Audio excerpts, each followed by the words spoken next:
atop the city of Philadelphia on the 52nd floor of the BNY Mellon Bank Center and the Content Club studio in the Pyramid Club of Philadelphia, this is Storytelling with a Purpose. I'm your host, Jim DeLorenzo, the principal of Jim DeLorenzo Public Relations.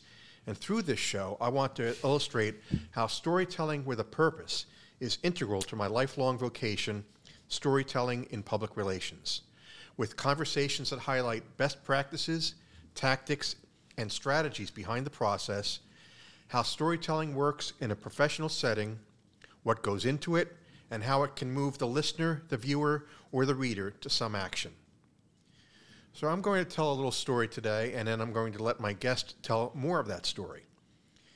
After Philadelphia CPA Alan Segal made it through 13 hours of brain surgery and 33 days of recovery in the hospital, he faced a long road to returning to a full life. Music was crucial to that recovery, as were the relationships he built with new friends. The path that Segal followed led to his creation of what many have called Philadelphia's most unique nonprofit performing arts group, the Jazz Sanctuary. I'm very pleased to count Alan Segal as my friend. I'm proud to have him as my guest today. Alan, thank you for all that you do and all that you've done for me, and our relationship over the last several years means a lot to me, and I'm glad to have you on the show today. Who wrote the script? I just had a brief opening remark. That's it. The rest of it's going to be unscripted. Who wrote your script? Oh, my gosh. Well, I'll start. Yeah. How's that? Okay. Well, one of the things that I always hearken back to with you and your story and why it resonates with me and why it resonates with people that I tell it to is it's so gripping, if you will. It's something that the basis of it, the beginning of it, is something that people are deathly afraid of, no pun intended. And you tell it so well that I want to ask you if you would please tell my story. Tell the story. Well, up until December 06, or thereabouts, actually May of 06, I was fine. Everything was good. I got a headache one Friday. My wife said, "You okay?" Headache. Wouldn't go away. The following week, I went out with my bass to play with a couple people, jam, and I was a raw amateur, I have to tell you. And I got home, I said, "I still don't feel good." She said, "Go to the hospital." So I did. I went to the hospital, and I thought, how long am I going to be there? So I took a book. Okay. I wasn't going to stay long. Went to Abington. 3 days later, that Sunday, after a spinal tap, and I do not recommend that to you. Okay, I mean, it's not a good Sunday afternoon thing to do. You know, watch the Eagles at the spinal tap. Not that they discovered blood in the fluid, which turned out to be a leak in my brain. Oh, my God. A leak in your brain is when the artery went into the vein. It sprung a leak like a rubber hose in a bubble, so it would break and then seal. It would break and then seal. Every time it broke, I had a headache and it sealed. Then it broke, I had a headache and it sealed. So I went to the docs and made a decision. He said to me, "Not to worry. Don't worry. We're going to fix it. We're going to operate on you. Don't worry about it." Okay, it's like May, June. Okay. "When would you like to do this? We'll call you." It took until December to get an operating room. Oh, my gosh. Right. Don't worry. Just don't get upset, because when your blood pressure goes up, if you're upset, you could die. You have Nothing to be worried about. Nothing to be worried about. You have a 40% chance of dying. That's exactly what he said. So I walked around for like 6 months, 7 months with the thought that I could die tomorrow. Right. Which is not something that you would think of every day, would you? Not normally, Not normally, right? Yeah. Okay. So operation happens. Happens on a Thursday and a Friday. So happens that Friday, the 14th, was my wife's birthday. I had 7 hours of surgery the first day, 6 hours, and the second day, They had to crack my skull. I had to go in. They filled around, you know, I don't know, play poker, whatever they did during the operation. And when I came out, the doc said, don't worry, everything's going to be fine. Except I couldn't walk. I couldn't talk. I had no hand-eye coordination. Wow. Nothing. Zero. I was at zero. When you're at zero and alive, the only thing you can think of is, I'm at zero, I'm dead. Right. That's what your thought is. When you go to scratch your nose and poke your eye, that was a legitimate complaint of mine, by the way. You don't feel like it's worth it at all. Life just, what is it? You know, you have to ask yourself, what is life? So, being stubborn, I began to work at making myself as good as I could. I didn't think I'd ever be whole. Okay. My first steps were no more than 10 in my living room and 10 back, if that. It might have been 5, might have been 10 feet. And I worked at that every day, and then I went outside and walked there. I got it up to 4 miles a day. Wow. Walking. That's one problem solved. I can walk, now walk. Talking. The vocal cords, you have to really exercise them. You don't think about that, do you? Sure. You get up in the morning, you start talking? You start talking. No. Walking down the street and I'm yelling, at the top of my lungs. Well, in South Philly, where we lived, people were walking across the street. Right. There's that crazy guy again. So that was the way I taught myself to get my vocal cords working again. Okay. Hand-eye coordination. I played at guitar, Okay. which means I knew a couple chords. So I thought, you know what? I'm going to play bass. Because when you're playing an instrument and you really have your heart and soul into it, you have to learn to read music, right? You got to move. Now, my eyes would not do that. My eyes would go, no, and then they would decide to go left or right or down or up. So I started to teach myself bass, which is the coordination of your hands on the instrument and your eyes as you read the music. Wow. So you're doing note, note, note, note, note. They can't see me do. I'm pointing at that, folks. Note, note, note, note, note. Right. I forgot we're in a podcast. And you have to coordinate that with your hands. And I did that for a couple of years. And then I thought, well, what am I going to do with this newfound talent, you know, so to speak? And my wife, who's an Episcopal priest at Gloria Dei, Old Swedes Church, that's Christian Columbus. I'll give them a little promo. It's the oldest church in Pennsylvania. It's on plot plan 1 in the city of Philadelphia. Wow.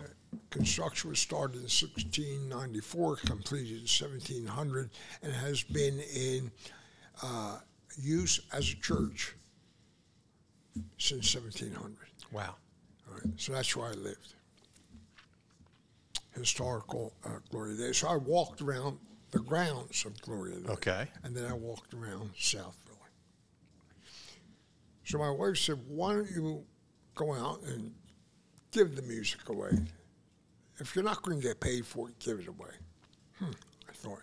So I went to my friends, and I said, I'm going to form a 501c3, and I need money.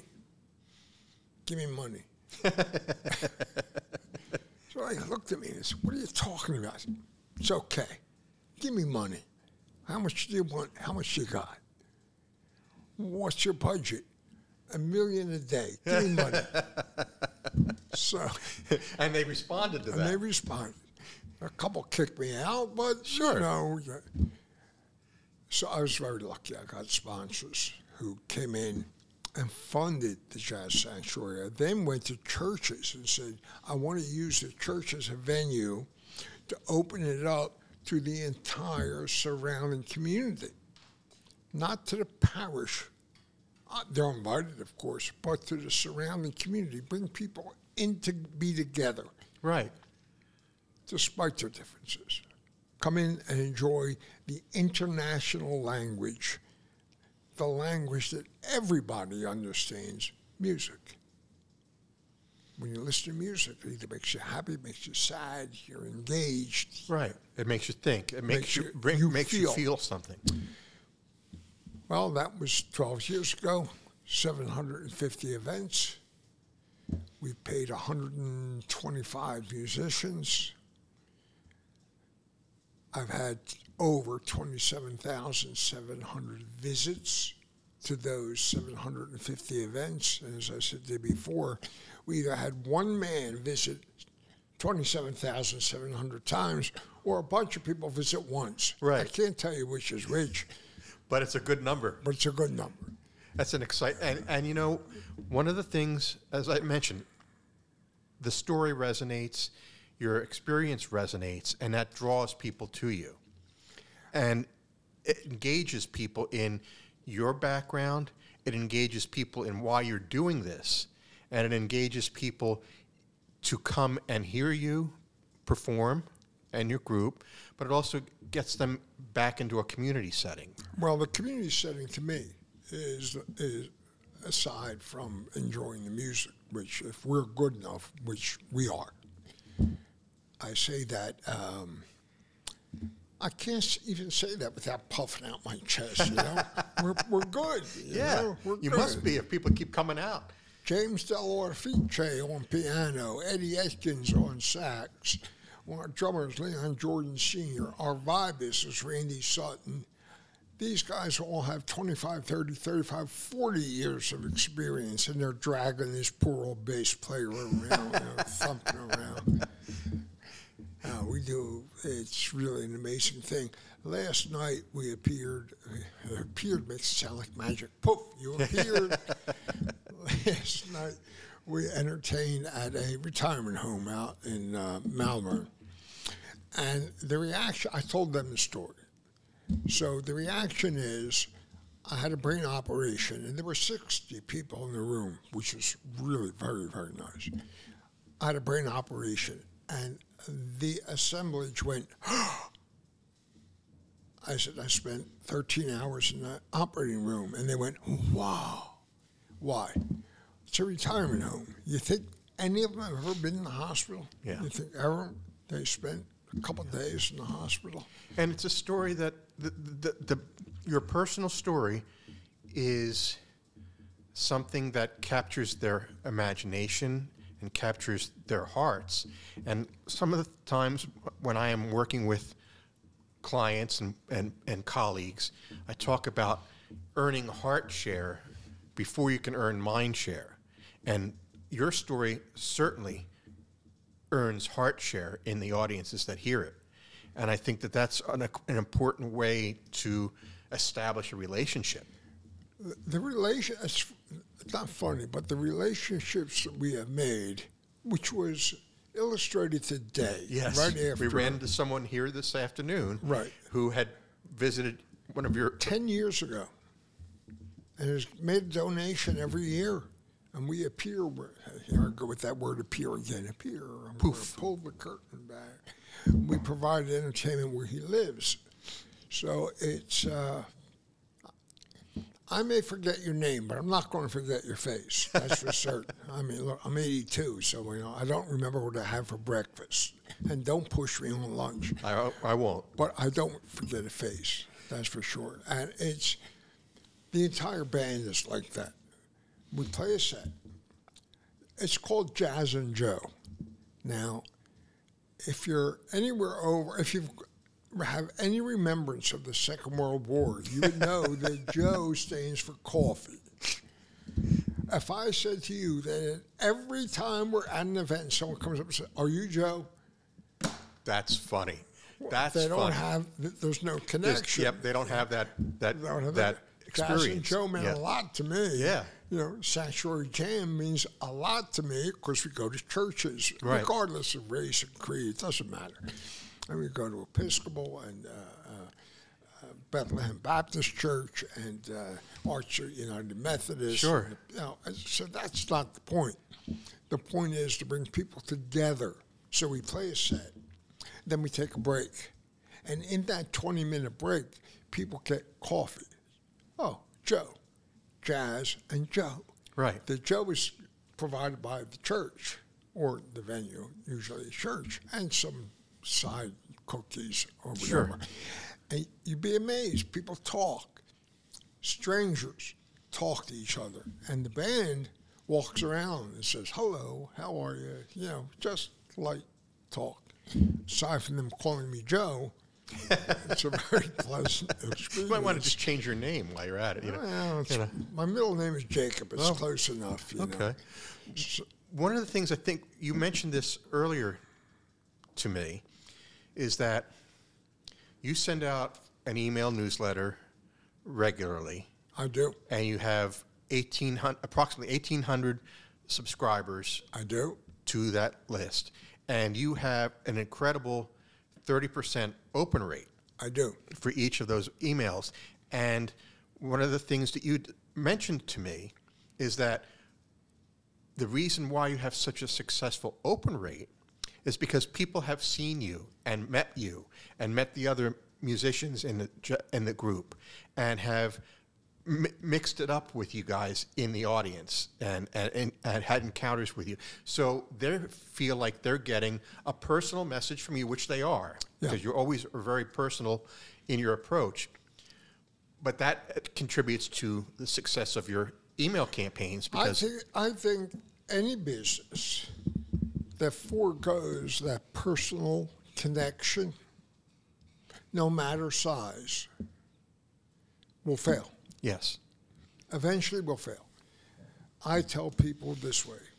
I promise I will send out one email a month. I am not a purveyor of goods that's going to send you an email every day. Right. And say, oh, we got a winner for you today. You buy this for half off. You get that. We don't do that. We send it out at the beginning of the month, one email a month, so you can see where we're going to be at. Right. And if you go through the site, and please do, www.thejazz.com. Did I slide that in good enough? Thank you, folks. Slid that one in. Go right to my, not my, Go right to the website. It's got some great information on every single person, well, less one, that's played with us. I have them, their bio. Sure.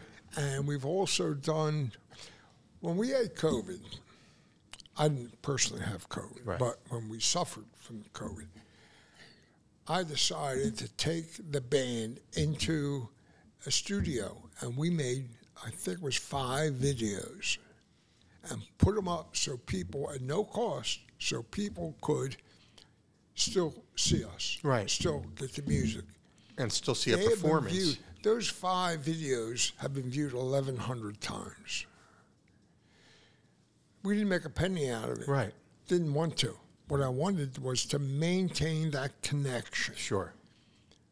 I wanted the Jazz Sanctuary to be synonymous with, look what we're getting. And by the way, we do give the music away. Right. There is no charge. Right.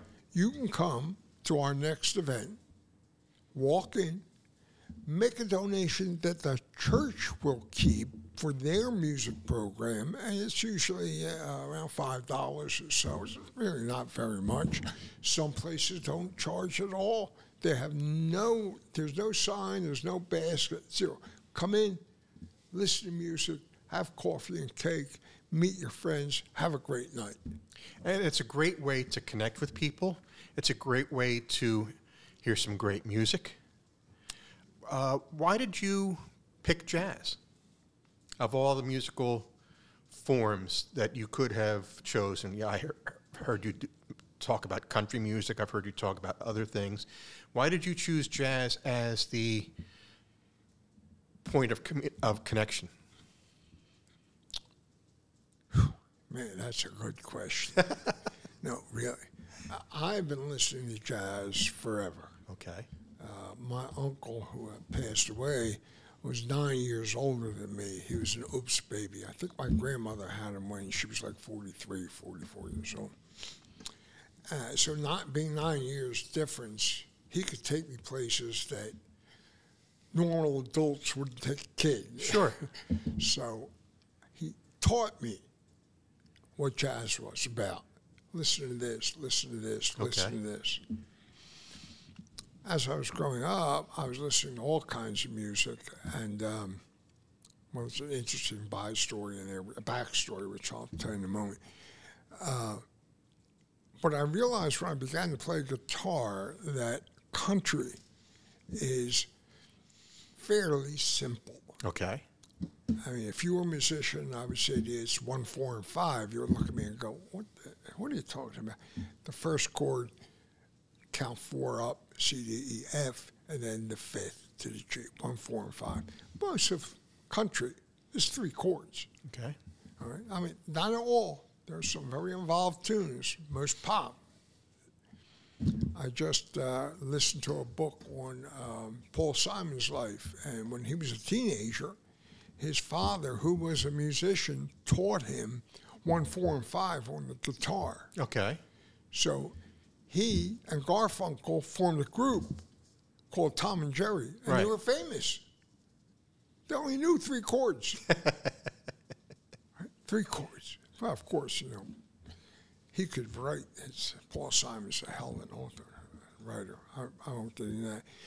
But I gravitated to jazz because it's more of a challenge. Okay. And that was what you needed in your recovery, was something to challenge you. I've always been like that. I'm looking for the next challenge. Yeah. I get bored easily. Okay. Once I succeed, then, you know, on to the next thing. How much of a role, you mentioned the hand-eye coordination, regaining that skill. How long did that process take for you, when were you taking those steps, you were learning, getting back into the walking? How soon was that after the surgery? How soon? The whole process was about 2.5 years. Wow. So you were, as you said, you were starting at 0. Yeah. How old were you when you were starting at 0? 65. 65. So 65, you're back to 0. And the next 2 years are spent getting back to what is a full life. As full as you could make it. Right. I'm still dizzy. I still suffer from, I want to say vertigo, but it's really not. Well, it is. It's vertigo. Okay. My hand-eye coordination's fine. I can't dance any longer. Okay. I used to be a prodigious dancer, which is really sounds strange to say. No, I liked it. Well, when I was growing up, I wanted to play drums. Okay. All right. So I got a practice pad and sticks, you know, practicing. And my father refused, because I lived in a row home in West Philly. My father refused to let me play drums because it was going to bother The neighbors. people on the side. So what did he do? He said, "You're going to take tap dancing lessons." Okay. I said, "Oh, that's wonderful," you know. So we went up the street, and I got tap dancing lessons. And that was at age 7. I took dance lessons till I was 28, Oh, wow. of all kinds. Yeah. The reason I mention that is that when I played the bass, I had the rhythm. Right. You're not going to teach me rhythm. I got that. Right. So I'm way ahead of the game. Because when a jazz player says, "We're going to swing it," and I'm not going to get into the technical meaning of a swing. Swing it means you have like an energy moving forward. It's 1, it's 2. So you're swinging, you're going, Yep. right? The whole song swings. A lot of people don't know how to do that. That's not a thing you just say, swing. Right. You just don't it doesn't work like pick that. it up like that. No. What's interesting in our discussions over the last few years is the reactions you get from people to your organization and how they continue to follow you from place to place. You have regular venues that you play quite frequently in the 5-county area, outside Philadelphia, and you have a lot of, it might be that one guy that's coming 27,000 times, but I'd like to meet him. but there is a lot of relationship building that you do. Strange as it may seem, few people come to multiple events. It seems to be geographically focused. Sure. So when I go to, I use the word I always mean the Jazz Sanctuary. So when a Jazz Sanctuary band goes to Buckingham, to the Episcopal Church in Buckingham, we get people from that area. Sure. They're not going to drive to Center City. Right. They're not going to do it. Or Malvern's not coming to Buckingham. Right. Now, so you've got a little geographic distribution of your network, right, if you will. So lately I went from Buckingham to New Hope. A couple of churches in New Hope called me. Would you do that? I said, sure. I just got a call from somebody, an email. They said, we come out again to Malvern in another church other than St. Peter's in the Great Valley. Sure, I have no problem with that. Right. Now, people from Center City are not going to Great Valley to hear me play. It's not going to happen. So the idea of building a network or building a community of people is what this is all about. Right. And the sponsors have to know that people appreciate. I can't appreciate what they've done for the Jazz and with the Jazz Sanctuary. Like every other advertising medium, if you want to call it that, sure, I can't tell you how many sales are made out of it. Right. So we're really talking about brand recognition. Sure, brand awareness, right, and brand equity, right, which are obviously very important business principles that even as a nonprofit, you have to put into play. A very good friend of mine back in the day once said, in trying to analyze how a nonprofit wasn't performing well financially, he reminded them that nonprofit is a tax status. It's not a way of life. And once they began to realize that, we can't just call ourselves a nonprofit and expect the money to just come flowing in. Well, you have to put active work behind that, and you have to have a business sense too. Well, there's a lot of people that believe just that. Open up, say nonprofit, people are going to give you money. It has to be, they have to like what you're doing. Yes. And you have to show the donor or the supporter or the sponsor that they will gain something from their action. It may be a sale. Right. It may be just a good feeling. It might be you agree with what we're doing and you like that. So there's a myriad of reasons. Absolutely. A myriad of reasons. There's just a lot of reasons for people to know that. The main thing is, I think, it's not because I'm such a terrific salesman. And I think I'm pretty good. But I really think it's because people understand what music does for them. Right. So when you think about music, do you think about turning on the radio and listening to Taylor Swift? Or do you think about music you heard on the radio 10 years ago? Or do you think about music that your mother used to sing? Or do you think of the music you heard when you go to the church of your choice? All of that brings a different response. Certainly. People that go to church in the Catholic faith have an idea, a remembrance of what the music is like. My own opinion is it's ponderous. Yes, I can understand It's that. classical music. Right. And let's not make it's classical music. Difficult to play. Oh, certainly. I'm not going to say no, right? But it's not jazz. And it's not pop. Right. And it's not country. When you go to a Baptist church, you hear a whole different kind of religious music. Certainly. Certainly. So people draw from their memories what they think they should get out of music. Remember, here I said what they think they should get out of music. When they come to one of our events, they may learn differently. Sure. They may learn that music in any form brings people together.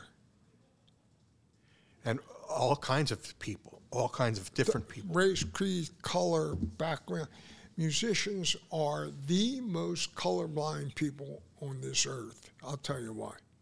We only ask one question. Someone comes up and says, hey, can Joe sit in with you? Now, I haven't seen Joe. I don't know what he looks like. I don't know whether he's orange, yellow, blue, purple. I don't know. Yeah. What do I ask? I ask, can he play? That's all. That's it. Yep, that's the key That's thing. the only question. Can he or she play? Right. You don't know the answer to that? Well, no, you can't see it. But that's easy.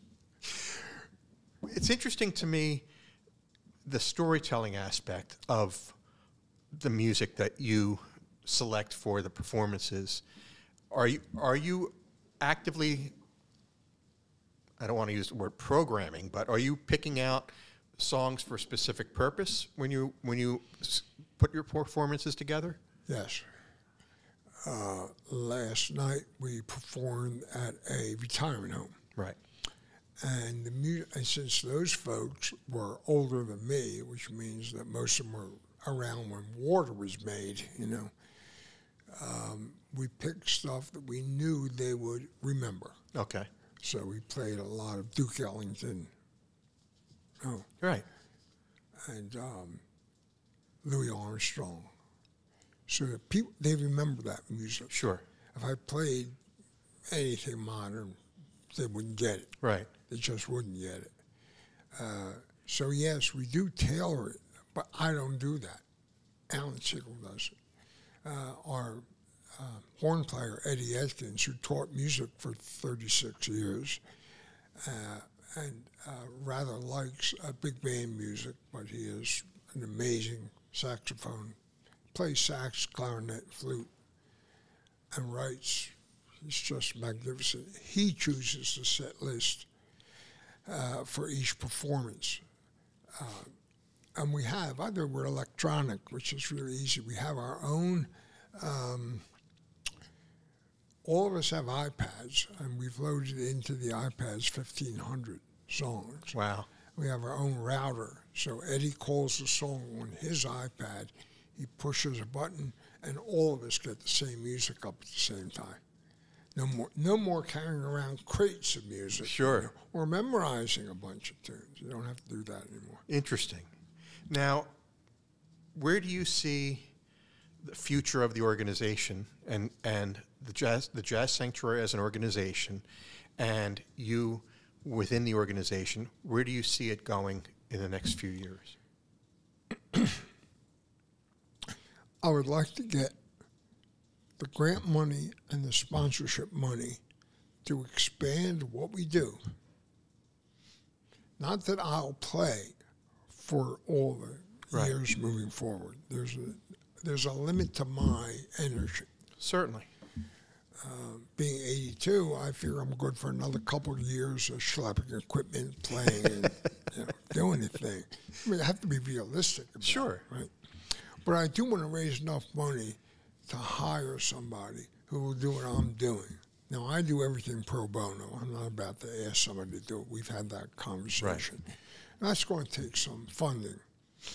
I also think that we have a paradigm that, as they say, has legs. We can move it wherever we want.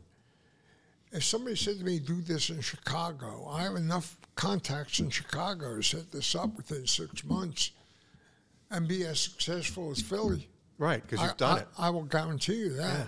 And New York. The pricing might be different on the musicians, but that's the only thing. I say the only thing will be different. Yeah. The expertise level is certainly there. So my hopes are to gain enough money to make this last past my lifetime. Okay.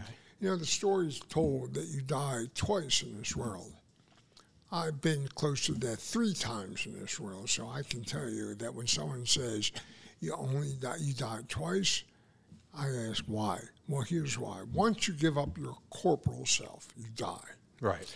You die again when the last person alive who knew you dies. Okay. Yes, that's true. Right? Because your memory has disappeared. Unless you leave something behind. A legacy. I want to leave the jazz sanctuary. I want to leave behind, as you put it, the legacy of giving music away, of having the community come together, having that conversation, be it face-to-face or maybe it musically. We're making a statement. Right. Which is, you're all welcome here. And that's a story that can continue to be told long after we're gone. Long after I'm gone. Right. And I hope to get the Jazz Sanctuary to that position. And that is, if you want to say, what's your mission? That's my mission until I can't function any longer. Well, I hope that's not for a very long time, Alan. No, I may owe you money. I'll have to make sure I pay. But I want to thank I'm you. all paid up. I want to thank you very much for sharing your story with me and our audience. And I'm grateful for your friendship over the years, and I'm always happy to be working with you. And I wish you every success and every possible happiness going forward. And I look forward to many more years of that. I thank you, sir. The Jazz Sanctuary thanks you. We all thank you. I asked the audience to go onto that website. TheJazzSanctuary.com. JazzSanctuary.com. All of Alan's contact information is on the website, and you can always contact me as well through my channels, and I'll be happy to connect you guys. Thank you. Thank you, sir. It's a pleasure. And thank you for joining us today, and we look forward to seeing you all again here very, very soon.